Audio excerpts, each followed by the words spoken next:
to play.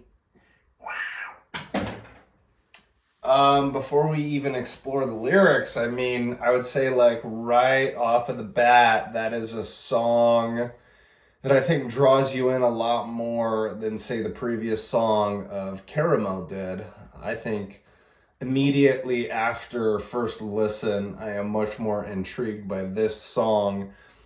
I caught some of the lyrics, and that's why I want to dive a little bit deeper. But it feels like off of first listen that it seems like a very sad and sort of somber song. He talks about people not even knowing like what he's struggling with. What if I can't get up and stand tall?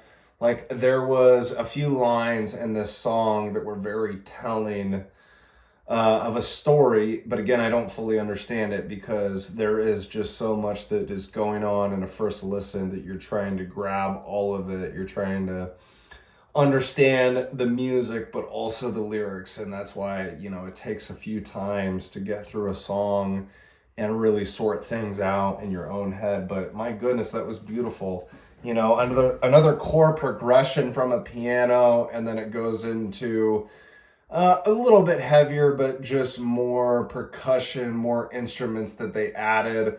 And that's the thing that I love about Sleep Token, especially on the instrumental side of things, is it feels like for all of their songs, doesn't matter what it sounds like, doesn't matter what genre it sort of falls into, there's always this really good like chord progression all throughout the song. Like you kind of always know with Sleep Token that there's going to be a buildup in the songs that they make. And I really appreciate that.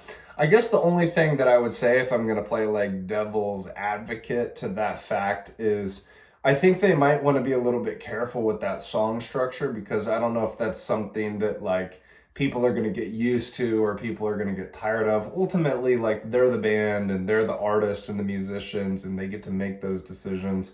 They could say, we don't really fucking care what you guys think. We're going to make the music that we want to make. And if that's how we like to structure our songs, then that's how we're going to structure them. And I totally understand that. But I'm just saying, that might be something down the road that gets a little bit redundant, because even though you don't know what type of sounds are going to take place, when you're listening to a new Sleep Token song, you kind of know that they're always going off of a similar structure of basically just ascending the sound. They have kind of perfected that, where it feels like when you're listening to Sleep Token, it's like analogous to